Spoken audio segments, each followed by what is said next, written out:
धन्यवाद प्रभु, धन्यवाद। प्रभु की उपस्थिति हमारे बीच में इस समय है। अपनी आंखें बंद रखें। यीशु हमारे बीच में है। वो आपके बीच में चल रहे हैं। वो आपको छू रहे हैं इस समय। वो आपको इसी समय छू रहे हैं। आंखें बंद रखिएगा, प्रार्थना में रहिए। यीशु आपको छू रहे हैं। Jesus is touching you.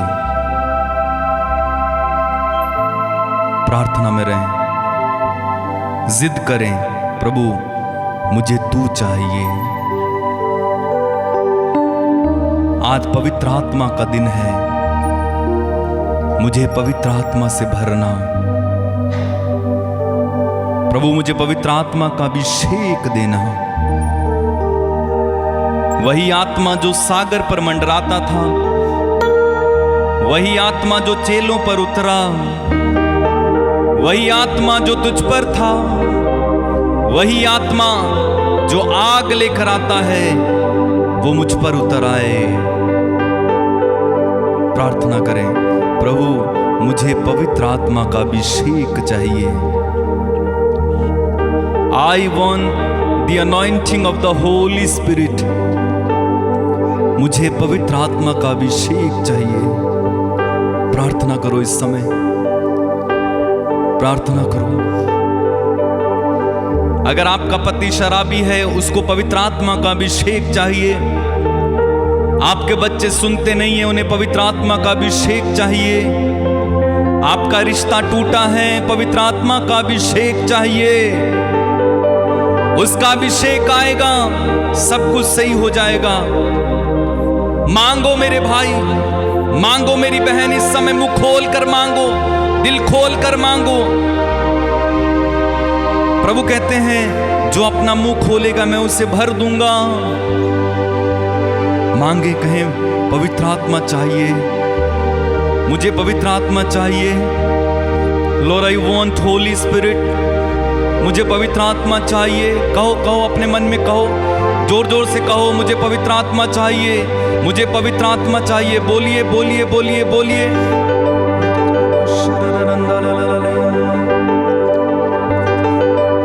मेरा दिल तेरा घर है, इस घर में आत्मा कहे। मेरा दिल तेरा घर है, तेरा घर है, इस घर में इस घर में आत्मा। मेरा दिल तेरा घर है, इस घर में आत्मा गाए। मेरा दिल तेरा घर, तेरा घर है, इस घर में आत्मा। मेरा दिल तेरा घर है, इस घर में आत्मा। तेरा घर, तेरा घर है, इस घर में आत्मा। आंखें बंद रखें। मेरा दिल तेरा घर है, इस घर में आत्मा। मेरा दिल तेरा घर, तेरा घर है, इस घर में आत्मा। तड़पता हूँ मैं तेरे लिए, तड़पता हूँ मैं तेरे लिए। ओ ढूंढता हूँ मैं तुझको सदा। ढूंढता हूँ मैं तुझको सदा। तड़पता हूँ मैं तेरे लिए, तड़पता हूँ मैं तेरे लिए।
तेरा घर है, Thank you, इस Jesus. घर में आत्मा। मेरा दिल तेरा घर है, इस घर में आत्मा। मेरा दिल तेरा घर है, इस घर में आत्मा। गाए मेरा दिल तेरा घर है, इस घर में आत्मा। मेरा दिल तेरा घर है, इस घर में आत्मा। गाए मेरा दिल तेरा घर है, इस घर में आत्मा। मेरा दिल तेरा घर है, इस घर में आत्मा। मिलकर गाएं। मेरा दिल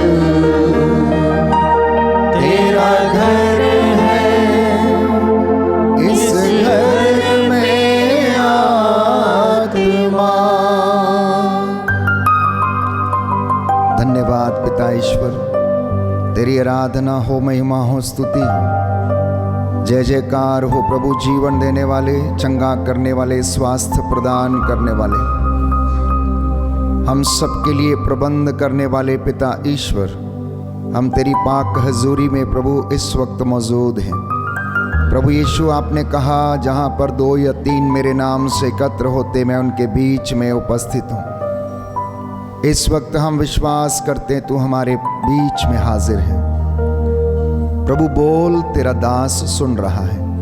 ये तेरे बच्चे तेरा वचन सुनकर तौबा करके अपने जीवन को बदलने के लिए यहाँ मौजूद हैं। हे प्रभु यीशु, इनके हृदयों को स्पर्श कर, इनकी आत्माओं को स्पर्श कर, इन्हें नया बनने की कृपा प्रदान कर। आज का वचन जो आप इनसे बोलने वाले हैं, इनके जीवन में 100 गुना फल लाए। पवित्र आत्मा इन्हें प्रेरणा दे, सामर्थ्य प्रदान कर, जिससे कि ये वचन को सुनकर ग्रहण कर सके, अपनी जिंदगी में चरितार्थ कर सके। हमारी प्रार्थना सुन, उद्धार करता यीशु के नाम से मांगते हैं, आमीन। सबको जय यीशु की। संत पौलुस लिखता है, केवल वचन के श्रोता ना बने, बल्कि वचन के पालन करता भी बने। क्या बनना है? पालन करता बनना, वो जरूरी है। अगर कोई इंसान वचन का पालन करता नहीं बनता तो उसकी जिंदगी में फल देखने को नहीं मिलेगा। मुझे भाई संदीप की एक बहुत बात हमेशा याद रहती है। लोग अपने सिर पर हाथ रखा के पास्टरों के, फादर के, प्रचारकों के, प्रार्थना कर दो, प्रार्थना कर दो, प्रार्थना कर दो। गंजे हो गए लेकिन आशीष नहीं आया अभी तक उनमें। क्यों नहीं आया? क्योंकि उन्होंने अपने जीवन को बदला नहीं है। आशीष किसी दुकान पे नहीं मिलती है कि आप आज चले जाएंगे 2 किलो आशीष दे दो भैया, 4 किलो आशीष दे दो भैया, 10 किलो आशीष दे दो भैया। आशीष प्राप्त करने के लिए मेहनत करना पड़ता है। अनुग्रह प्राप्त करने के लिए प्यारे भाइयों और बहनों, हमें परमेश्वर के सामने गिड़गिड़ाना पड़ता, आत्मत्याग करने पड़ते हैं, उपवास करने पड़ते हैं, प्रार्थना करनी पड़ती, माला जपनी पड़ती है, पवित्रताई का रास्ता अपनाना पड़ता है, धार्मिकता का रास्ता अपनाना पड़ता है, वचन को अपने जीवन में चरित्रार्थ करना पड़ता है। तब वो अनुग्रह आपके जीवन में आता और ठहरता है। मैं एक उदाहरण आपको देना चाहता हूं। नामान कोढ़ी को जब उसकी दासी ने बताया कि हमारे देश में एक ऐसा महान नबी है, अगर वो आपके लिए प्रार्थना करेगा तो आप स्वस्थ हो जाएंगे, क्यों ना आप जाइए और अपने आप को उसे दिखा कर आइए। नामान कोढ़ी अपने दासों के साथ गया। पहले तो उसने सोचा कि अलीशा मुझसे मिलने के लिए आएगा, मेरा स्वागत करेगा, एलीशा के दासों ने उसे बताया कि नामान आपसे मिलने के लिए आया है। तो एलीशा ने कहा, जाकर उसको कह दो कि यरदन नदी में जाए और 7 बार डुबकी लगाए और वो अच्छा हो जाएगा। नामान कोड़ी गुस्सा हो गया, क्रोध में आ गया और कहने लगा कि क्या इज़राइल में और नदियां नहीं हैं? यरदन को छोड़कर और नदियां नहीं है? इतनी बड़ी बड़ी नदियां हैं, फरात नदी है, नील नदी है। क्या मुझे इस छोटी सी नदी में, यरदन नदी में जाकर 7 बार डुबकी लगानी है तब मैं अच्छा होऊंगा? मैं सोच रहा था कि प्रभु का दास एलीशा मुझसे मिलने के लिए आएगा, स्वागत करेगा, और वो नाराज होने लगता है। नामान के दास उससे कहते हैं, स्वामी आप इतने बड़े बड़े काम करते हैं, प्रभु भक्त ने केवल आपको यरदन नदी में 7 बार डुबकी लगाने के लिए कहा है, तो आप जाकर उसको कर लीजिए। वो उनकी बात मानता है और यरदन नदी में जाता है, प्यारे भाइयों और बहनों। और जब वो स्नान करना शुरू करता है, पहली डुबकी, दूसरी डुबकी, तीसरी डुबकी, चौथी और 5वीं, 6वीं और जैसे ही 7वीं डुबकी लगाता, पवित्र बाइबल कहती उसका शरीर नवजात बच्चे के समान कोमल हो जाता है और उसका कोढ़ दूर हो जाता है। तो जब परमेश्वर हमें ब्लेस करना चाहता है, आशीर्वाद देना चाहता है, तो वो आपसे और मुझसे भी किसी चीज की अपेक्षा करता है कि हम उस काम को करें। हालेलुया। दाहिना हाथ उठाकर बोलेंगे हालेलुया। हालेलुया। यीशु की स्तुति हो, यीशु की स्तुति हो, यीशु को धन्यवाद, यीशु को धन्यवाद, यीशु की आराधना हो, यीशु की आराधना, यीशु की महिमा हो, यीशु की महिमा हो, यीशु को धन्यवाद, यीशु को धन्यवाद। Hallelujah, hallelujah, hallelujah. हालेलुया। तो नामान जब तक यरदन नदी में डुबकी लगाने नहीं गया तब तक वो शुद्ध नहीं हुआ। आज आपसे प्रभु अपने वचन के द्वारा कुछ बातें कहेगा कि आपको क्या करने की आवश्यकता है, आपको क्या करना चाहिए। यदि आप वैसा नहीं करेंगे तो आप भी प्यारे भाइयों और बहनों वहीं के वहीं रह जाएंगे। इसलिए मेहनत करना, उस उत्तम खजाने को खोजने के लिए मेहनत करना, आपकी वो मेहनत प्रभु का आशीर्वाद आपको दिलाएगी। इसलिए आज जब आप घर लौटेंगे यहाँ से, तो बदले हुए मनुष्यों के जैसे लौटना, नए प्राणी बने हुए लोगों के जैसे लौटना, पुराना सब कुछ पीछे छोड़ के नया धारण करके लौटना। प्यारे भाइयों और बहनों, लूकस के सुसमाचार अध्याय 8 पद संख्या 15 में पढ़ते हैं कि वे जो उत्तम भूमि में बीज गिरे वो बड़े हो गए। कोई 100 गुना फल लाया, कोई 60 गुना फल लाया और कोई 70 गुना फल लाया। आप में से कुछ लोग जो किसानी के विषय में जानते हैं, खेत किसान या खेत खलिहानों के विषय में जानते हैं, बीज के विषय में भी आप जानते हैं। जब किसान बीज बोता है तो एक एक बीज प्यारे भाइयों और बहनों देख कर वो बोता है, क्वालिटी का बीज बोता है। उस एक भी बीज में कमी नहीं होती है, उस एक भी बीज में कमी नहीं होती है। लेकिन आप मुझे बताओ, वो एक ही खेत में गिरते हैं, उस एक ही खेत में प्यारे भाइयों और बहनों पानी भी दिया जाता, खाद भी दिया जाता, फिर उसमें जो बाल आती हैं उसमें बीजों की संख्या अलग अलग क्यों होती है? आप बाल तोड़ के देखना, गेहूं का बाल तोड़ के देखना, 10-15 इकट्ठे करके लाना, उसको एक एक निकालना और गिनना, किसी में 20 निकलेंगे, किसी में 50 निकलेंगे, किसी में 30, किसी में 40। क्यों? प्यारे भाइयों और बहनों, बोने वाले ने तो सब जगह एक जैसा ही बीज बोया था। बोने वाला कौन है? प्रभु यीशु है। और आज आपके सामने प्रभु का दास यहाँ पर बीज बो रहा है और एक ही बीज यहाँ पर 1000 लोगों के जिंदगी में बोया जा रहा है। उसकी क्वालिटी भी एक है, उसकी गुणवत्ता भी एक है, उसका सामर्थ्य भी वही है, लेकिन वो सब लोगों की जिंदगी में अलग अलग फल उत्पन्न करेगा। जो जैसा रिसीव करेगा वो वैसा उसके जीवन में फल आएगा। जो जितनी भक्ति के साथ आत्मा और हृदय की सच्चाई से उसे ग्रहण करके उस पर काम करेगा, वो वचन, वो बीज उतना फलवंत होगा। इसमें बोने वाले का दोष नहीं है, बोने वाले का दोष नहीं है प्यारे भाई और बहनों। वो तो उत्तम भूमि को तैयार करता और उसमें बीज को बोता है। कुछ बीज जो अच्छी भूमि पर गिरे 100 गुना फल लाए, तो अपनी भूमि को अच्छी तरीके से तैयार करना। हर कन्वेंशन की जो सफलता है, हर आध्यात्मिक सत्संग की जो सफलता है, वो है तैयारी।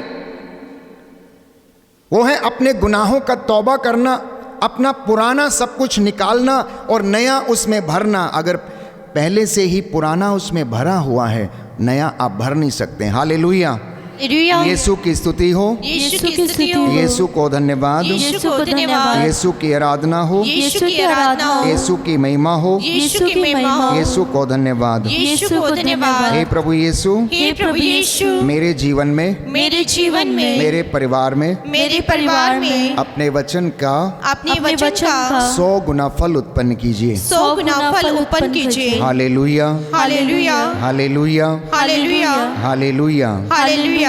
तो इन फलों को उत्पन्न करने के लिए प्यारे भाइयों और बहनों, हमें पवित्र आत्मा के मार्गदर्शन की आवश्यकता है।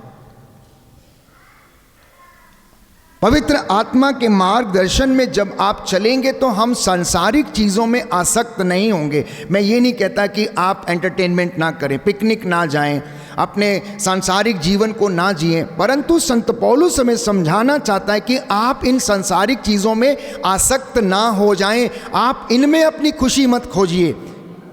ये क्षणिक भर के लिए हैं, थोड़े समय के लिए, थोड़े देर का आनंद देते हैं। उदाहरण के लिए, आज आप किसी रिसोर्ट में खाना खाने के लिए जाएंगे, आप थोड़ी देर के लिए उसका स्वाद लेंगे, चाहे आप चिली चिकन खाएं, बटर चिकन खाएं या फिर मटन खाएं या जो कुछ भी खाएं, वो थोड़ी देर के लिए उसका स्वाद रहता है। उसके बाद प्यारे भाइयों और बहनों, वो किसी काम का नहीं रह जाता है।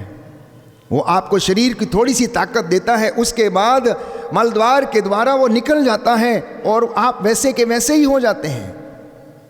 आप वैसे के वैसे ही हो जाते हैं। तो शरीर को स्वस्थ रखने के लिए ना केवल भोजन की जरूरत है, बल्कि मन की शांति की आवश्यकता है, मन की पवित्रता की आवश्यकता है, अपने आप को प्यारे भाई और बहनों समर्पित करने की आवश्यकता है। क्योंकि पवित्र बाइबल सूक्ति ग्रंथ में हमें बताती है कि जो मन की शांति शरीर को स्वास्थ्य प्रदान करती है। मन की शांति शरीर को स्वास्थ्य प्रदान करती है।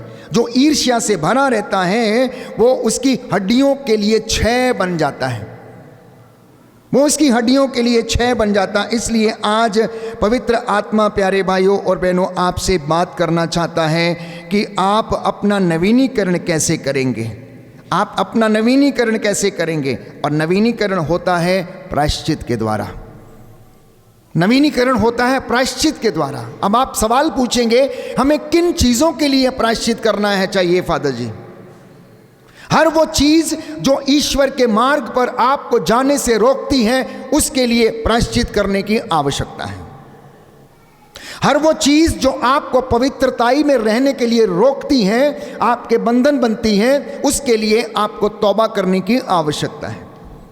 हर वो चीज़ जो ईश्वर के राज्य के विरुद्ध है और अगर आपकी ज़िंदगी में है तो उसके लिए तौबा करने की आवश्यकता है। और यदि आप ऐसा करते रहेंगे तो आत्मा का स्नान होता रहेगा। Hallelujah, hallelujah. यीशु की स्तुति हो, यीशु की स्तुति यीशु हो, को धन्यवाद, यीशु को धन्यवाद, यीशु की आराधना हो, यीशु की आराधना हो, यीशु की महिमा हो, यीशु की महिमा हो, यीशु को धन्यवाद। यीशु को धन्यवाद। Hallelujah, hallelujah, hallelujah. हालेलुया। तो एक दूसरा सवाल ये है प्यारे भाइयों और बहनों कि मनुष्य का हृदय जो है पाप से दूषित होता है, दूसरी किसी चीज से नहीं होता है। मनुष्य का हृदय किससे दूषित होता है? पाप से दूषित होता है। जब आप अपने हृदय में बुरे विचार लाते हैं, षड्यंत्र रचते हैं, एक दूसरे की प्रॉपर्टी को हत्याना चाहते हैं, एक दूसरे पर अभियोग लगाना चाहते हैं, एक दूसरे को निंदित करना चाहते हैं, एक दूसरे के साथ ईर्ष्या करते हैं, तब वो पाप आपकी ज़िंदगी में घुस जाता, जैसा कि इब्लीस की ज़िंदगी में वो घुस गया। कब? जब स्वर्ग में पहला पाप कमाया गया। वहाँ पर प्यारे भाइयों और बहनों, इब्लीस जो भोर का तारा था, केरूबों पर विराजमान था, स्वर्ग का फरिश्ता था और उसको परमेश्वर ने पूरे स्वर्ग का अधिकार दिया था, चक्कर लगाने का, देखने का, व्यवस्था करने का, वर्शिप करने का। लेकिन एक दिन उसके अंदर घमंड आ गया, ईर्ष्या आ गई और वो कहने लगा, आज के बाद ईश्वर की आराधना मत करो, मेरी आराधना करो, मैं बड़ा हो गया हूं। प्यारे भाइयों और बहनों, ईश्वर को बहुत बुरा लगा कि इब्लीस ने ईश्वर के विरुद्ध विद्रोह छेड़ दिया। इसलिए ईश्वर ने 1/3 स्वर्गदूतों को जो उसका साथ दे रहे थे उठाकर धरती पर पटक दिया। जैसा कि लूकस के सुसमाचार अध्याय 10 पद संख्या 18 में लिखा हुआ, यीशु कहता है कि मैंने शैतान को आसमान से बिजली की तरह गिरते हुए देखा है। इसका मतलब यह है कि यीशु मसीह पिता के मुख में ऑलरेडी शब्द था, यीशु मसीह स्वर्ग में था। यीशु मसीह ने इब्लीस को धरती के ऊपर गिरते हुए देखा। जब वो इस बात को क्लेम करते हैं कि मैंने शैतान को आसमान से बिजली की तरह गिरते हुए देखा है, क्योंकि उसे परमेश्वर ने धरती के ऊपर 1/3 स्वर्गदूतों के साथ पटक दिया था। और जब उसको पटक दिया तो वो धरती के ऊपर विचरने वाले मनुष्यों का नाश करने की कोशिश में लग गया। सबसे पहले उसने आदम और हेवा को बहकाया।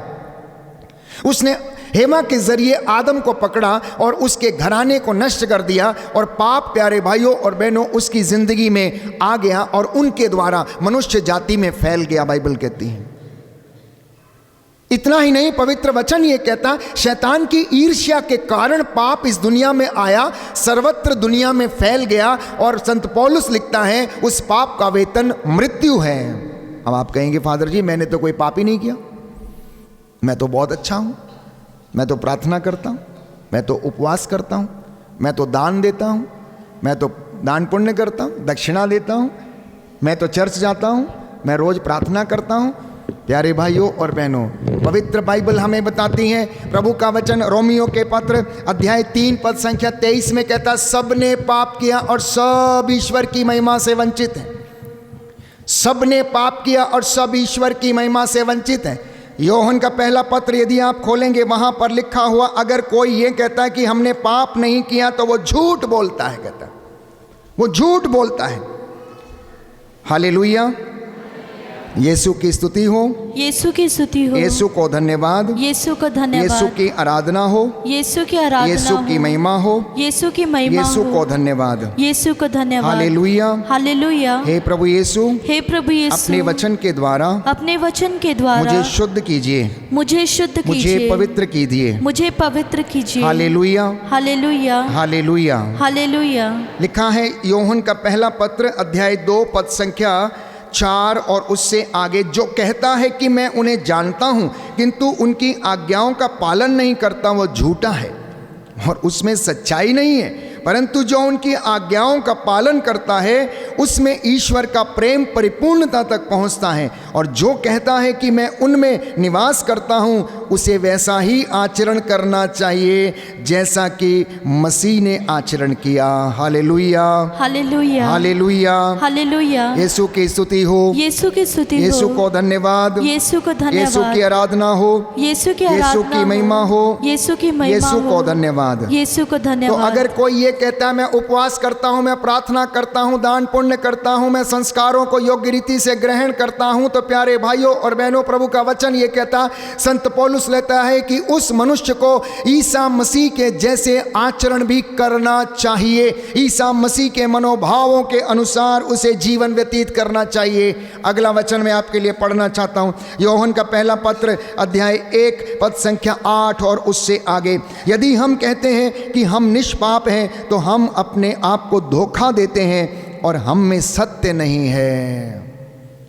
यदि हम कहते हैं कि हम निष्पाप हैं तो हम अपने आप को धोखा देते हैं और हम में सत्य नहीं है। और यदि हम अपने पापों को स्वीकार करते हैं तो वो हमारे पाप क्षमा करेगा और हमें हर अधर्म से शुद्ध करेगा, क्योंकि वह विश्वसनीय तथा सत्य प्रतिज्ञ ईश्वर है। Hallelujah, hallelujah. दाहिना हाथ उठाकर वचन दोहराएंगे, हालेलुया। हालेलुया। प्रभु का वचन कहता है, प्रभु का वचन कहता है, यदि हम कहते हैं यदि हम कहते कि हैं हम निष्पाप हैं कि हम निष्पाप हैं तो हम अपने को धोखा देते हैं, तो हम अपने को धोखा देते हैं, हम में सत्य नहीं है। हम में सत्य नहीं है। यदि हम अपने पाप को स्वीकार करते हैं यदि हम अपने पाप को स्वीकार करते हैं तो वो हमारे पाप क्षमा करेगा तो वह हमारे पाप क्षमा करेगा और हमें हर अधर्म से शुद्ध करेगा, कि वह विश्वसनीय क्योंकि वह विश्वसनीय तथा सत्य प्रतिज्ञ है। तथा सत्य प्रतिज्ञ है। Hallelujah, hallelujah, hallelujah. हालेलुया। तो प्रियजनों, मैंने अपने वक्तव्य को शुरू किया कि मैंने कहा कि नया व्यक्ति बन के यहाँ से जाना, नया व्यक्ति बनने के लिए पवित्र आत्मा के सामर्थ्य की आवश्यकता है। नए व्यक्ति बन के जीने के लिए विश्वास में दृढ़ रहने की आवश्यकता है। और जब आप विश्वास में दृढ़ रहने का प्रयास करते हैं तो हमें इस बात को ध्यान रखना है कि क्या मेरा जीवन पवित्र है या नहीं, क्या मैं प्रभु की इच्छा के अनुसार जी पाता हूं या नहीं। क्योंकि हम संसार में रहते हैं तो ये संसार पाप से, शोषण से, हत्या से, धोखे से, झूठ से, फरेब से भरा हुआ है।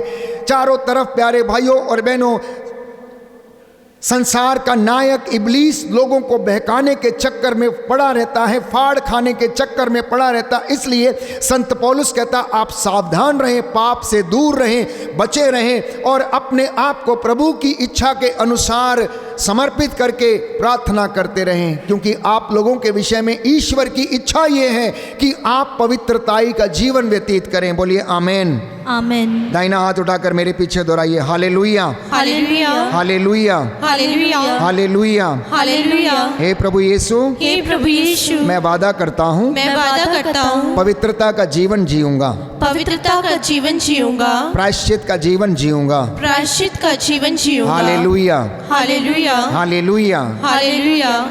तो प्रियजनों, जब हम अपने पापों को स्वीकार करते हैं, पवित्रता के लिए मेहनत करते हैं तो परमेश्वर हमें क्षमा करता है। मेरे कई वक्तव्यों में मैंने समझाने का प्रयास किया कि पाप इंसान के जीवन की एक कमजोर कड़ी है।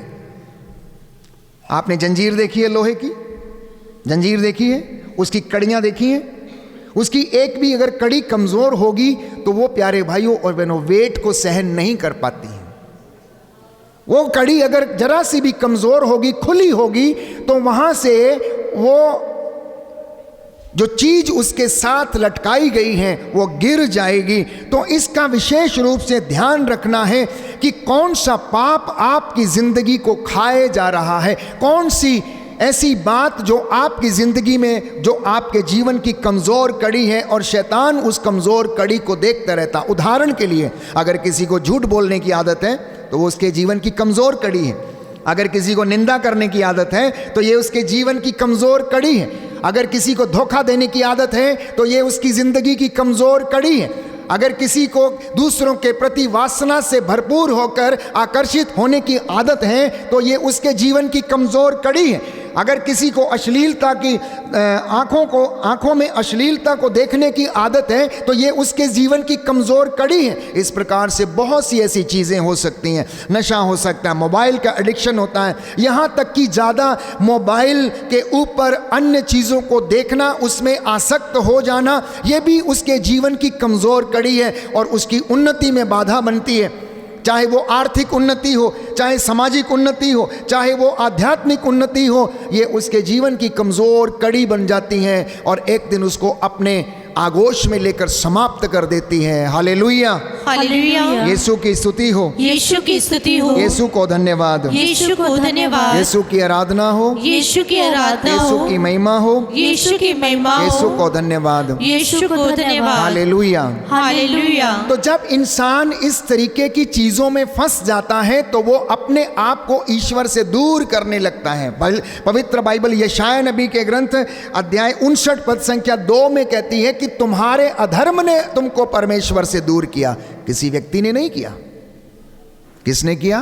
तुम्हारे अधर्म ने, तुम्हारी कमजोरियों ने, तुम्हारी बुराइयों ने, तुम्हारे पापों ने तुमको ईश्वर से दूर किया है। अब समय है, कहता 10 गुना उत्साह के साथ तुम लौट कर ईश्वर के पास आओ। नबी बारूक का ग्रंथ अध्याय 4 पद संख्या 27। नबी बारूक का ग्रंथ पुराने व्यवस्थान में हम पढ़ते हैं। नबी बारूक का ग्रंथ अध्याय 4 पद संख्या 27 में लिखा हुआ है, तुमने ईश्वर से दूर जाने की बात सोची थी, लेकिन अब तुम उसके पास 10 गुना उत्साह के साथ आने का प्रयास करो, लौट कर चले आओ। और संत पौलुस कहता है ये उचित समय है, तुम ईश्वर से मेल कर लो। इतना ही नहीं कहता है, तुम अपने आप को ईश्वर के अधीन कर दो, जिससे कि शांति का ईश्वर शीघ्र ही शैतान को तुम्हारे पैरों के नीचे कुचल दे। Hallelujah, hallelujah, hallelujah. हालेलुया। हे प्रभु यीशु, हे प्रभु यीशु, मेरे पापों को, मेरे पापों को, मेरे गुनाहों को मेरे गुनाहों को क्षमा कीजिए, क्षमा कीजिए, माफ कीजिए। माफ कीजिए। Hallelujah, hallelujah, hallelujah, hallelujah, hallelujah. Hallelujah. तो हमारे जीवन का नवीनीकरण तभी संभव है जब आप प्यारे भाइयों और बहनों पाप और पश्चाताप को दोनों को समझ पाएं। यदि आप इनको समझ नहीं पाएंगे तो हमारे जीवन का उद्धार संभव नहीं, आध्यात्मिक उन्नति संभव नहीं। आप में से बहुत से लोग जब मुझसे मिलते हैं तो कहते हैं कि हमने पाप नहीं किया है। प्यारे भाइयों और बहनों, परमेश्वर ने मूसा को विधान की पाटियां दी और बाइबल कहती है कि परमेश्वर ने स्वयं अपनी उंगली से उन नियमों को उस विधान की पाटियों पर लिखा और मूसा को दिया और कहा कि जाकर मेरे लोगों से कहो कि परमेश्वर इन सारे नियमों को तुम्हें देता है, इसलिए तुम इनका पालन करोगे तो तुम दीर्घ आयु होगे, लंबे समय तक इस धरती के ऊपर तुम जीवित रहोगे। वो नियम क्या थे? एक परमेश्वर है, उसकी आराधना करना, उसको छोड़ किसी दूसरे की आराधना नहीं करना, प्रभु का नाम व्यर्थ नहीं लेना, प्रभु का दिन पवित्र रखना, माता पिता का आदर करना, चोरी मत करना, झूठी गवाही मत देना, व्यभिचार मत करना, पराये धन का लालच मत करना, पराई स्त्री की कामना नहीं करना। प्यारे भाइयों और बहनों, क्या इंसान इससे बचा हुआ है? क्या इंसान इससे बचा हुआ है? पाप सर्वत्र इस तरीके से फैला हुआ है लोगों के बीच में कि लोग समझ नहीं पा रहे हैं कि वो उनका विनाश किस तरीके से करता जाता है। अय्यूब नबी के ग्रंथ में एक सुंदर वचन है प्यारे भाइयों और बहनों, जहां पर लिखा हुआ, विपत्ति मिट्टी में पैदा नहीं होती, विपत्ति मिट्टी में पैदा नहीं होती है। Hallelujah, hallelujah. यीशु की स्तुति हो, यीशु की स्तुति यीशु हो, को धन्यवाद, यीशु को धन्यवाद, यीशु की आराधना हो, यीशु की आराधना यीशु की हो, महिमा हो, यीशु की महिमा यीशु को हो, धन्यवाद, यीशु को धन्यवाद। Hallelujah, hallelujah. हे प्रभु यीशु, हे प्रभु यीशु, आपके पवित्र वचन आज के पवित्र वचन आत्मा और जीवन है। आत्मा और जीवन है। इन वचनों के द्वारा इन वचनों के मुझे द्वारा आशीष दीजिए। मुझे आशीष दीजिए। हालेलुया। हालेलुया। सुनिए ध्यान से, अय्यूब नबी का ग्रंथ अध्याय 5 पद संख्या 6 और उससे आगे, विपत्ति मिट्टी में से नहीं उगती और दुख भूमि से उत्पन्न नहीं होता। सुंदर बात है। इंसान उसके लिए जिम्मेदार है। जब आप विपत्ति को रास्ता दिखाएंगे कि वो आपके जीवन में प्रवेश करे तो वो आ जाएगी। हेवा ने इब्लीस को अपने घर में आने का रास्ता दिखाया। जब तक उसने मना किया तब तक वो बची रही, लेकिन जिस दिन उसने रास्ता दिखा दिया, बोले इब्लीस भैया आ जाओ, बहुत दिन हो गए हो, बड़े परेशान कर रहे हो, रोज़ मुझसे मिलना चाहते हो, बात करना चाहते हो, आज मैं तुम्हारी बात सुन ही लेती हूँ, क्या कहना चाहते हो बोलो। और उसका सवाल क्या था? उसने क्या सवाल पूछा? उसने पूछा, हेवा ये बता, परमेश्वर ने तुझसे क्या कहा है? हेवा बोली, परमेश्वर ने कहा है इस अदन बाग के सब पेड़ों के फल तुम खा सकते हो, लेकिन बाग के बीचों बीच लगे पेड़ का फल तुम नहीं खा ले। बोले क्यों? उसमें ऐसा क्या है? बोले इस पेड़ का फल तुम खाओगे तो तुम मर जाओगे। अरे बोला पगली, नहीं मरेगी नहीं, तुम मरेगी नहीं।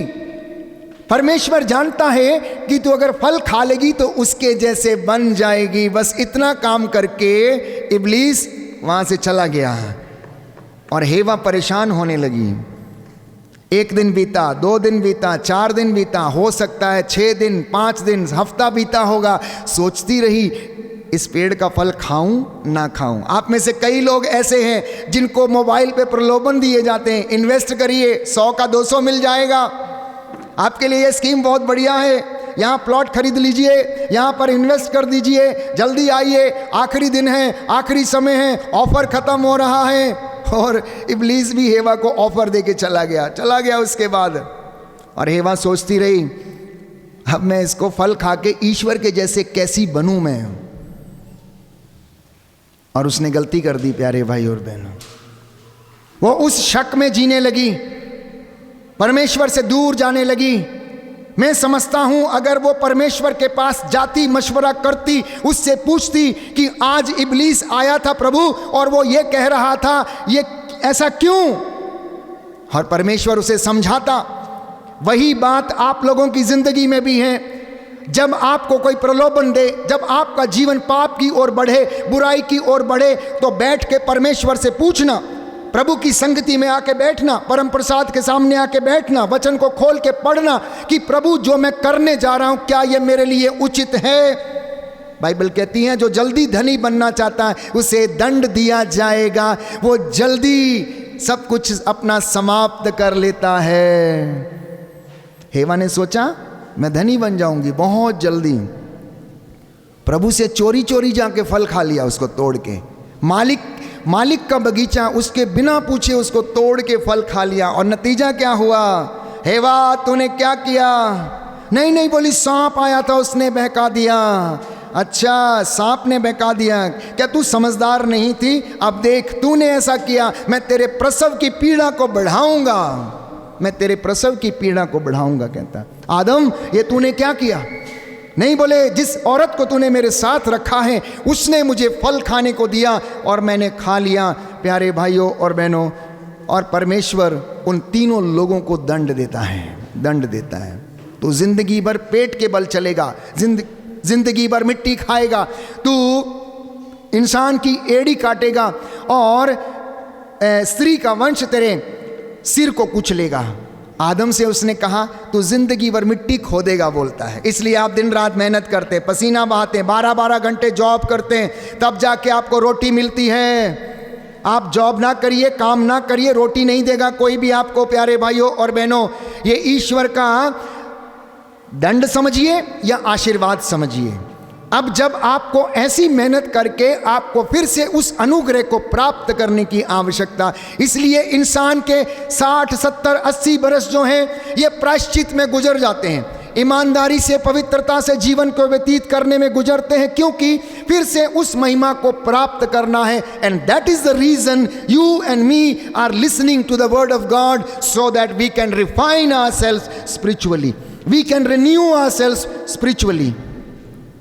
इसलिए साधनाओं का आयोजन किया जाता है, सम्मेलनों का आयोजन किया जाता है, नवीनीकरण, कैरिस्मेटिक रिन्यूअल्स का प्रायोजन किया जाता है, ताकि आप अपनी आत्माओं को पवित्र बना सकें। बोलो आमेन, हालेलुया, हालेलुया। यीशु की स्तुति हो, यीशु की स्तुति यीशु हो, को धन्यवाद, यीशु को यीशु धन्यवाद, की आराधना हो, यीशु की आराधना हो, यीशु की महिमा हो, यीशु की महिमा हो, यीशु को धन्यवाद, यीशु को धन्यवाद, हालेलुया। हालेलुया। तो मैंने कहा पाप मनुष्य के जीवन की कमजोर कड़ी बना हुआ है और शैतान उसको देखता रहता है। इसलिए मैंने अपने वक्तव्य में कई बार आपको समझाने का प्रयास भी किया कि हमारे जीवन को मुख्य रूप से दो लोग देखते हैं जब हम एकांत में होते हैं। एकांत में कब? जब आप अपना कमरा बंद करके बैठें, जब आप अपने दफ्तर में बैठें, जब आप अपने मोबाइल पर बैठे हुए हैं, केवल दो व्यक्ति आपका मन जानते हैं, आपको देखते हैं, उनमें से एक ईश्वर है और दूसरा इब्लीस है।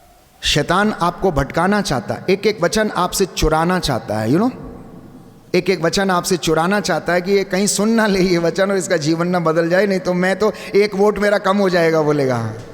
एक वोट मेरा कम हो जाएगा, बोला, अगर ये चला गया या चली गई तो इसको इधर ही पकड़ के रखना है। बोले इसको थोड़ा थोड़ा खिलाते जाओ, मेरे साथ रहेगा, मेरे साथ रहेगी, गलत संबंधों में रखूँगा, गुटखा खैनी, पान, तम्बाकू, मसाले में, नशे में रखूँगा मैं इसको, और अन्यत्र कहीं संबंध बना के इसको जोड़े रखूँगा और इसका मैं घर तबाह करते जाऊँगा। इसको बच्चों से भी अलग करूँगा, पत्नी से भी अलग करूँगा, पत्नी को पति का सुख नहीं देने दूँगा, बस इनके बीच में ऐसा मैं ये उसकी चाल है। इसलिए संत पौलुस कहता है हम शैतान की चालों को अच्छी तरह समझते हैं, इसलिए हम फंदे में नहीं पड़ना चाहते। आप मसीह हैं, आप विश्वासी हैं, वचन पढ़ेंगे तो आप भी शैतान की चालों को अच्छी तरह समझेंगे। प्यारे भाइयों और बहनों, वचन पढ़ेंगे नहीं, सुनेंगे नहीं, तो आपको भी पता नहीं चलेगा एक एक वोट कमाने के लिए वो कितनी मेहनत करता है। एक एक वोट कमाने के लिए शैतान कितनी मेहनत करता है अपने पास रखने के लिए, जोड़ने के लिए लोगों को।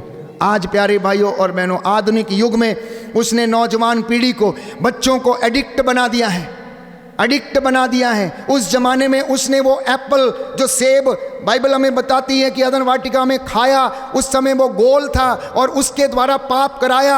आज वो इस 8 इंच के मोबाइल एप्पल से प्यारे भाइयों और बहनों पाप कराने में तुला हुआ। किसके पास नहीं? सबके पास है, सबके पास है। और दिखाता है, बेटा देखो, वाह ऐसी फोटो लगाओ, AI ऐप का इस्तेमाल करो। काली हो, हाँ अच्छा गोरी हो जाओगी, बिल्कुल बढ़िया। अच्छा मोटी हो, अरे मैं तुमको छरहरा बना के बिल्कुल ऐसा पेश करूँगा, टेंशन मत लो तुम। हाँ अच्छा ये वाला स्कीम आया है, पति महोदय देखिए ये स्कीम आया है, चलिए हम इसमें इन्वेस्ट कर लेते हैं, थोड़ा मिल जाएगा। पता लगा है 3 महीने के बाद उस बैंक का एड्रेस ही नहीं मिलता है, उस आदमी का फ़ोन नंबर ही नहीं मिलता है जिसने वहाँ पर ऐड दे रखा है। सावधान हो जाइएगा आप लोग, आभासी दुनिया में रहना छोड़ दीजिएगा, वास्तविकता में रहिएगा, मेहनत करिएगा।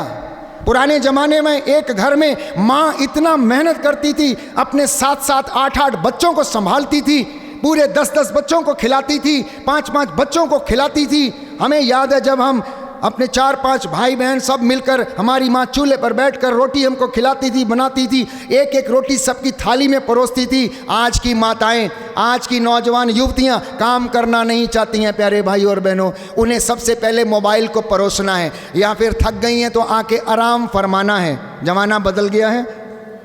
अरे जमाना बदला पर आप क्यों बदल रहे हैं भाई? जमाने को बदलने दीजिए, तकनीक को बढ़ने दीजिए, तकनीक का इस्तेमाल करना सीखिएगा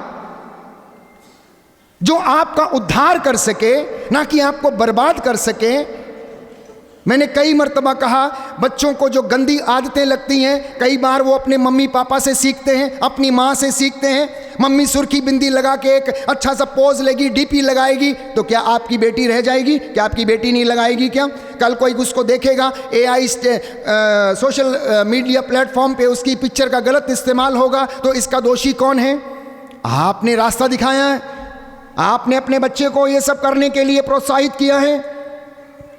ये सब करने से पहले अपने बच्चों को समझाना भी है, क्या बुरा है क्या अच्छा। इसलिए पवित्र बाइबल विधि विवरण ग्रंथ में कहती, इन वचनों पर मनन चिंतन किया करो, इसे अपने बच्चों को समझाया करो, क्या अच्छा है क्या बुरा है। ये तुम्हारे लिए निरे शब्द नहीं है, इन पर तुम्हारा जीवन निर्भर है। Hallelujah, hallelujah. यीशु की स्तुति हो, यीशु की स्तुति यीशु हो, को धन्यवाद, यीशु को धन्यवाद, यीशु की आराधना हो, यीशु की आराधना यीशु की हो, महिमा हो, यीशु की महिमा यीशु को हो, धन्यवाद। यीशु को धन्यवाद। Hallelujah, hallelujah, hallelujah. हालेलुया। तो यदि आध्यात्मिक नवीनीकरण करना है तो पाप का बोध होना अनिवार्य है, और दूसरा प्रायश्चित करना अनिवार्य है। क्योंकि पवित्र बाइबल कहती है प्यारे भाइयों और बहनों, परमेश्वर की इच्छा के अनुसार शोक उद्धार के लिए आप लोगों को क्या करता है? पश्चाताप उत्पन्न करता है। अध्याय 2 कुरिन्थियों का दूसरा पत्र अध्याय 7 पद संख्या 10 और उससे आगे हम पढ़ते हैं कि परमेश्वर हम सभी लोगों को उद्धार देना चाहता, इसलिए वो चाहता है कि हम प्रायश्चित करें। ये वचन मैं आपके लिए पढ़ना चाहता हूँ। लिखा है कुरिन्थियों का दूसरा पत्र अध्याय 7 पद संख्या 10। लिखा है, क्योंकि जो दुख ईश्वर की इच्छा के अनुसार स्वीकार किया जाता है उससे ऐसा कल्याणकारी हृदय परिवर्तन होता है कि खेद का प्रश्न ही नहीं उठता। संसार के दुख से मृत्यु उत्पन्न होती है। Hallelujah, hallelujah, hallelujah, hallelujah, hallelujah. Hallelujah. 2 बातें संत पौलुस कहता है, संसार के दुख से मृत्यु उत्पन्न होती है, और जो दुख परमेश्वर हमारी जिंदगी में आने देता है उससे हमारा कल्याण होता है, मन परिवर्तन होता है। दाहिना हाथ उठाकर इस वचन को दोहराएं और याद करें। Hallelujah, hallelujah. कुरिन्थियों का दूसरा पत्र अध्याय 7 पद संख्या 10 प्रभु का वचन कहता है, क्योंकि जो दुख ईश्वर की इच्छा के अनुसार स्वीकार किया जाता है उससे ऐसा कल्याणकारी हृदय परिवर्तन होता है कि खेद का प्रश्न ही नहीं उठता। संसार के दुख से मृत्यु उत्पन्न होती है। Hallelujah, hallelujah, hallelujah, hallelujah, hallelujah, hallelujah, hallelujah, hallelujah. तो प्रियजनों, ये जो संसारिक दुख है इससे मृत्यु आती, लेकिन जो दुख परमेश्वर की ओर से हमें सहना पड़ता है वो दुख कौन सा है? जब आप आत्म त्याग करते हैं, जब परमेश्वर के रास्ते पर चलते हैं, जब उसके नाम को अंगीकार करते हैं, जब उसके नाम पर आपको कोड़े लगाए जाते हैं, तो वो दुख परमेश्वर की ओर से आपकी जिंदगी में दिया जाता है ताकि आपका विश्वास खरा उतरे और आप परमेश्वर की पाक हजूरी में बैठने के योग्य बन जाएं। अपने वस्त्रों को, शरीर को उसके लहू से धो लें ताकि आप परमेश्वर के स्थान में, स्वर्ग में प्रवेश करने वाले बन सकें। Hallelujah, hallelujah. यीशु की स्तुति हो, यीशु की स्तुति यीशु हो, को धन्यवाद, यीशु को यीशु की धन्यवाद, आराधना हो, यीशु की आराधना यीशु की हो, महिमा हो, यीशु की महिमा यीशु को हो, धन्यवाद। यीशु को धन्यवाद। इसलिए भजन संहिता में हम पढ़ते हैं अध्याय 51 पद संख्या 17, book of psalms chapter 51 verse 17, book of psalms chapter 51 verse 17। टूटा हुआ और खेदित हृदय परमेश्वर तुच्छ नहीं जानता। मतलब जो मन टूटा हुआ है, जो मन खेदित है, जो मन दुखी है, परमेश्वर उसे तुच्छ नहीं समझता। जब वो प्रायश्चित करता है, जब वो उसके पास लौट कर आता है, तो परमेश्वर उस पर दया करता है। इसलिए नया जन्म प्राप्त करने की कोशिश करिए, मसीह में पुनर्जीवित होने की कोशिश करिए, अपनी आत्मा को पुनर्जीवित करने की कोशिश करना। प्यारे भाइयों और बहनों, ये हृदय परिवर्तन है, ये हृदय परिवर्तन है। बाइबल कहती है, योहन का सुसमाचार अध्याय 3 पद संख्या 3 और उससे आगे, जब तक कोई नया जन्म ना ले ले वह परमेश्वर के राज्य में प्रवेश नहीं कर सकता। आप परमेश्वर के राज्य में जाना चाहते हैं? आप उन्नति चाहते हैं, संतान का वरदान चाहते हैं, अच्छी नौकरी चाहते हैं, आप अच्छे व्यक्ति बनना चाहते हैं? प्यारे भाइयों और बहनों, थोड़ा समय जरूर लगेगा, लेकिन परमेश्वर आपको देगा जरूर। और जब ये समय लगता है तो परमेश्वर आपके मनोभावों को टेस्ट करता है, आपके आचरण को देखता है, आप उससे प्रेम करते हैं या नहीं उसको देखता है, आपकी ईमानदारी को देखता है, आपकी वफादारी को देखता है और आपकी योग्यता को देखता है, जिससे कि वो आपको एक अमूल्य निधि प्रदान कर सके। बोलो आमीन, आमीन, hallelujah, hallelujah, hallelujah, hallelujah. Yeshu की स्तुति हो, यीशु की स्तुति यीशु को हो, धन्यवाद, यीशु को यीशु की धन्यवाद, आराधना हो, यीशु की आराधना यीशु हो, की महिमा हो, यीशु की महिमा यीशु हो, को धन्यवाद, यीशु को धन्यवाद। Hallelujah, hallelujah, hallelujah. हालेलुया। तो आज का आखिरी वचन मैं आपसे कहना चाहता हूं इस वक्तव्य का, कि अगर आप पश्चाताप करते हैं, रिपेंटेंस का जीवन जीते हैं, प्रभु के सामने अपने आप को अयोग्य समझते हैं, तो ये आपकी जिंदगी में महान चमत्कार करता है। सबसे पहली बात, आपके पाप क्षमा हो जाते हैं।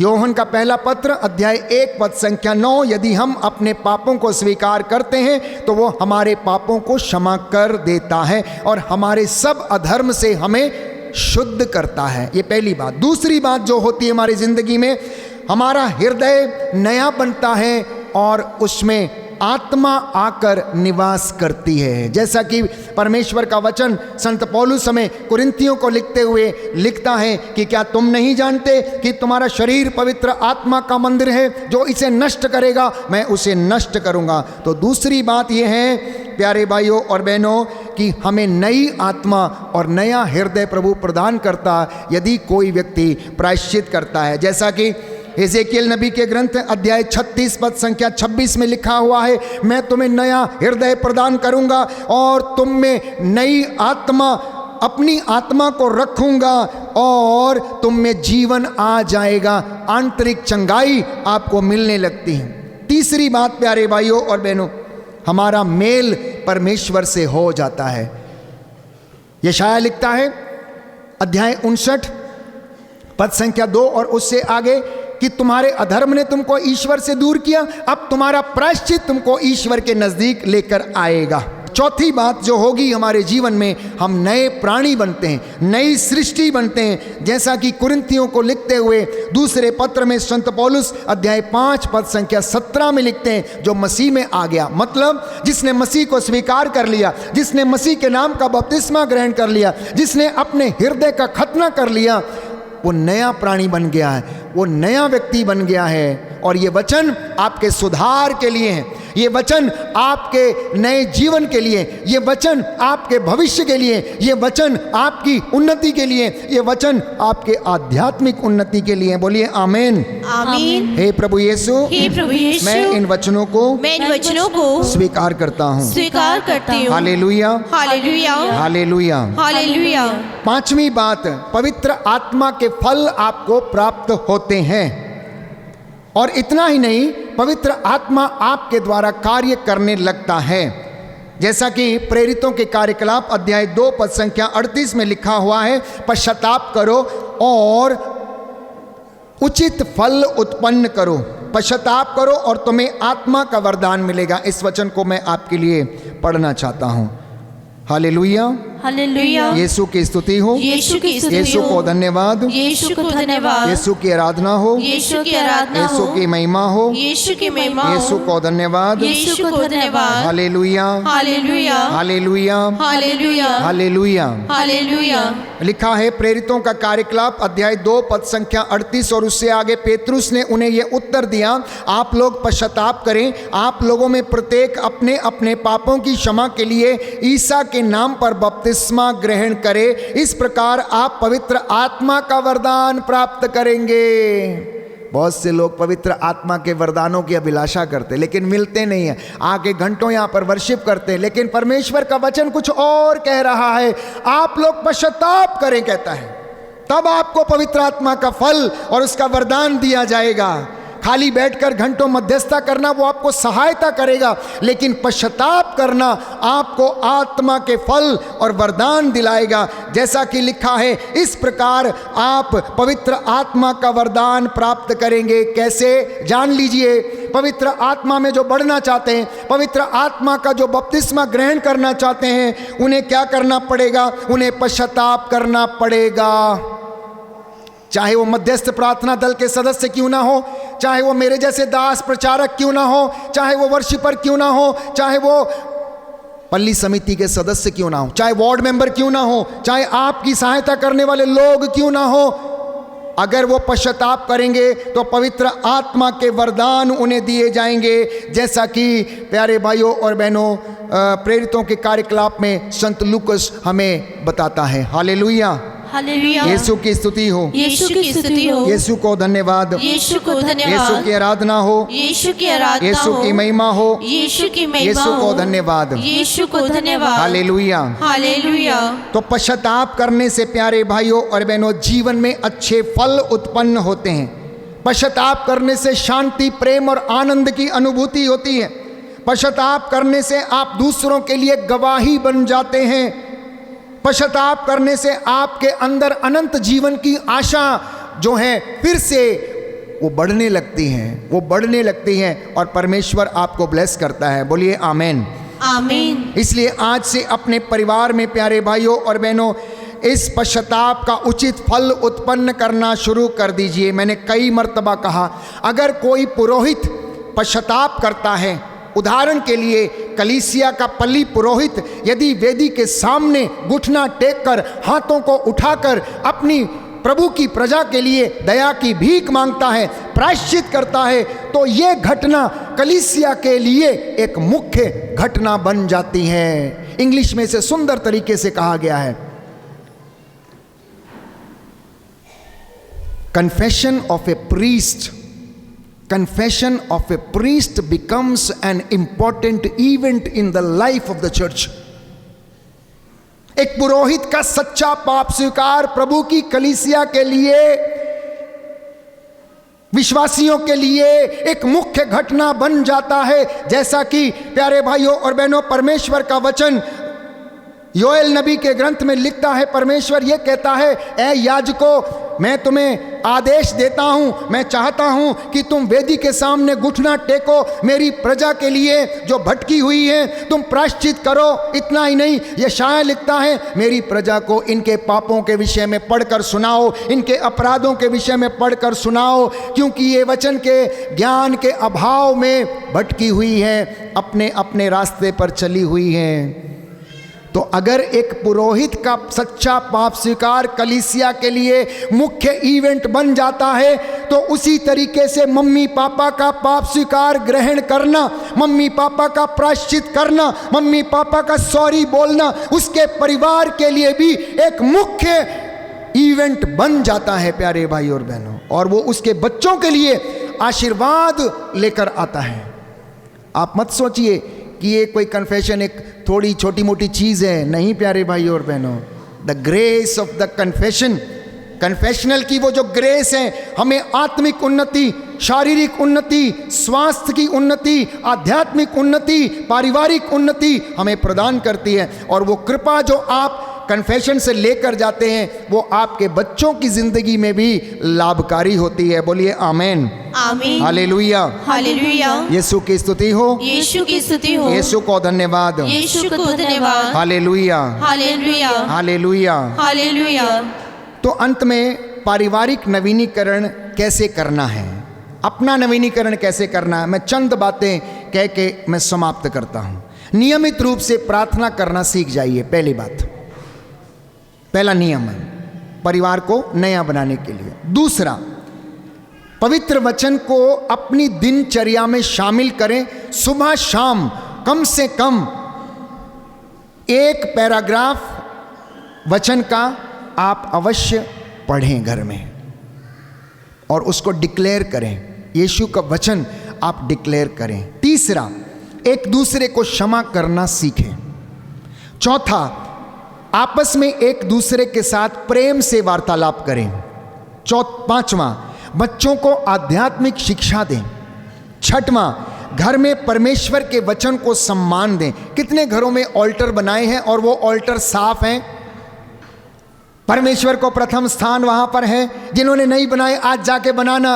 आई टेल यू, नेक्स्ट डे आपके घर में चमत्कार होगा, नेक्स्ट डे आपके घर में चमत्कार होगा। प्यारे भाई और बहनों, हम में से बहुतों ने वचन को सुना लेकिन प्रभु को प्रथम स्थान ना तो अपनी जिंदगी में ना अपने घर में नहीं दिया। उसके लिए एक आदर और महिमा में स्थान नहीं है, सिंहासन नहीं है। प्रभु यीशु कहाँ रहता है? वचन के द्वारा आपके घर में रहता है। वो चल फिर कर नहीं आता है प्यारे भाई और बहनों, वो इस संसार रूपी शरीर में नहीं है, वो आत्मा है। जैसा कि संत योहन लिखता है, ईश्वर तो आत्मा है, इसीलिए वो चाहता है कि उसके आराधक आत्मा और सच्चाई के साथ ईश्वर की आराधना करें। वो ऐसे आराधकों को खोजता है, ऐसे आराधकों को खोजता है। कल मैं अनायास ही अपना मोबाइल देख रहा था, उसमें एक वक्तव्य था और मैंने उसको 15 मिनट के लिए सुना कि परमेश्वर कौन से गानों को पसंद करता है, कौन सी वर्शिप को पसंद करता है और कौन सी वर्शिप को पसंद नहीं करता है। आजकल आप देख रहे हैं हल्ला गुल्ला, शोर शराबा और दुनिया भर की चीज़ें। हो सकता है जब आप उनको देखते हैं तो आप उनके लिए तालियां बजाएं और नाचें और गाएं, परंतु जरूरी नहीं है कि स्वर्ग राज्य में वो गीत, प्यारे भाइयों और बहनों, परमेश्वर का हृदय जो है उसको वो लुभा रहा है या उसको आनंद दे रहा है या नहीं। इसलिए आत्मा से भर के गाना, कोई गीत जब आप बनाते हैं, परमेश्वर के सामने बैठना, प्रार्थना करना, प्रभु से गीत मांगना कि प्रभु मुझे बता मैं कौन सा गीत गाऊं जो तेरी आत्मा को सुभाए, तेरी आत्मा को अच्छा लगे, मेरी आत्मा से वो गीत निकले। और फादर अशोक अपने मन से नहीं कह रहा, संत पौलुस अध्याय 8 रोमियो को लिखते हुए कहता है, आत्मा हृदय की था लेता है, आत्मा हृदय के भावों को जानता है, आत्मा अस्पष्ट बातों को जानता है। जब वो कुछ कहता है, जब वो रोता है, परमेश्वर उसको समझ जाता है कि आत्मा रो रहा है, आत्मा रो रहा है, प्रार्थना कर रहा है। तो इसलिए परमेश्वर को सबसे पहले प्रथम स्थान देना। गीत भजन गाया करिए प्यारे भाइयों और बहनों। प्रथम दीक्षार्थी प्रेरितों के कार्यकलाप में प्रथम कलीसिया दिन रात एक मन, एक प्राण, एक चित्त होकर गीत भजन गाती थी, प्रभु की स्तुति करती थी। सप्ताह में एक दिन आराधना के लिए समर्पित होना। परिवार के निर्णयों में परमेश्वर से मार्गदर्शन लेना। शादी करनी है, परमेश्वर से पूछना। बिजनेस करना है, परमेश्वर से पूछना। गाड़ी लेना है, परमेश्वर से पूछना। यात्रा में जाना है, परमेश्वर से पूछना। कुछ काम करने हैं, परमेश्वर से पूछना। परमेश्वर आपका मार्गदर्शन करेगा। मैं इस बात का आपको आश्वासन देता हूं पवित्र वचन के द्वारा। इतना ही नहीं, आत्मिक नेतृत्व की भूमिकाओं को निभाना, विशेषकर बच्चे अपने माता पिता से सलाह लें, उनसे पूछें। परिवार में आत्मिक वरदानों की अभिलाषा करना, तभी परिवार का नवीनीकरण हो सकता। एक दूसरे के लिए आशीष का कारण बनिए, एक दूसरे के लिए परमेश्वर की गवाही को बांटिए। घर में परमेश्वर के वचन को सजा कर रखिए, दीवारों पर लिखिए, दीवारों पर लिखिए, घर की चौखटों पर लिखिए। जब आप तीर्थ स्थान में जाते हैं, कैलेंडर मिलते हैं प्रभु के वचन की घोषणा करने वाले। हम अपने अन्य भाइयों को, बहनों को देखें, वो किस तरीके से प्यारे भाइयों और बहनों अपने घरों में उन वचनों को सजा के रखते हैं जिन पर वो विश्वास करते हैं। तो एक मसीह व्यक्ति को परमेश्वर के वो वचन, चाहे वो किसी भी तरीके से आपके घर में हों, सजाए जाने चाहिए। बच्चों को मसीही और नैतिक शिक्षा दें, परिवार को समाज में परमेश्वर की ज्योति बनाएं। आप तो ज्योति हैं, इसलिए आप जलने की कोशिश करिएगा, ज्योति बनकर जलने की कोशिश करिएगा। ईर्ष्या से लोगों को जलाइए नहीं, घमंड से लोगों को मारिए नहीं, अहंकार से लोगों को मारिए नहीं, अन्यथा घर का सत्यानाश हो जाएगा। हर दिन परमेश्वर को धन्यवाद देना। आइए अपनी आंखों को बंद करें प्यारे भाई और बहनों। जो वचन हमने सुने हैं, प्रभु ने हमसे आज बातें की हैं कि हम विश्वास का जीवन जिए, पवित्र आत्मा की अगुवाई मांगें, पाप का बोध हम में आए, जिससे कि हम अपने जीवन की कमज़ोर कड़ी को पहचान सकें, प्रायश्चित करें। प्रायश्चित करने से हमें बहुत सारी कृपाएं मिलती हैं। जब ये कृपाएं हमारे जीवन में रहेंगी तो हमारे परिवार में नवीनीकरण आएगा, आध्यात्मिक जीवन में भी नवीनीकरण आएगा और आप नए व्यक्ति बनेंगे, क्योंकि पुराना सब कुछ बीत गया, नया शुरू हो गया।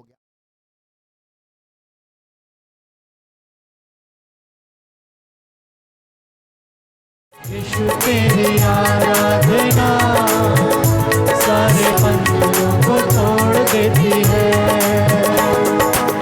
दुखी और बीमार जो भी यीशु पास आएंगे, दुखी और बीमार जो भी यीशु पास आएंगे, सारे सुख जिंदगी के यीशु से वो पाएंगे, सारे सुख जिंदगी के यीशु से वो पाएंगे। ओ दुखी और बीमार जो भी यीशु पास आएंगे, दुखी और बीमार जो भी यीशु पास आएंगे, सारे सुख जिंदगी के यीशु से वो पाएंगे, सारे सुख जिंदगी के यीशु से वो पाएंगे।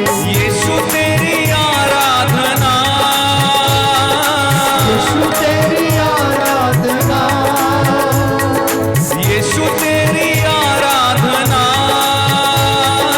यीशु तेरी आराधना पानी समुद्रों का चीर देती है। जोरदार तालियां बजा के यीशु तेरी आराधना सारे बंधनों को तोड़ देती है।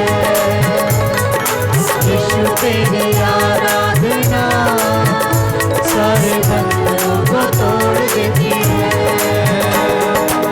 दुख की रस्सियों को,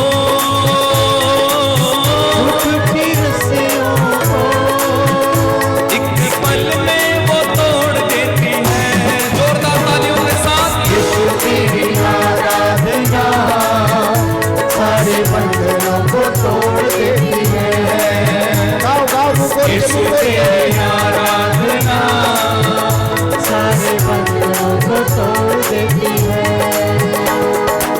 जीना तेरे साथ मरना भी तेरे साथ है, जीना तेरे साथ मरना भी तेरे साथ है। जिधर भी देखूं बस तेरा ही जलाल है, जिधर भी देखो बस तेरा ही जलाल है। जीना तेरे साथ मरना भी तेरे साथ है, जीना तेरे साथ मरना भी तेरे साथ है। जिधर भी देखूं बस तेरा ही जलाल है, जिधर भी देखो बस तेरा ही जलाल है। यीशु तेरी आराधना, यीशु तेरी आराधना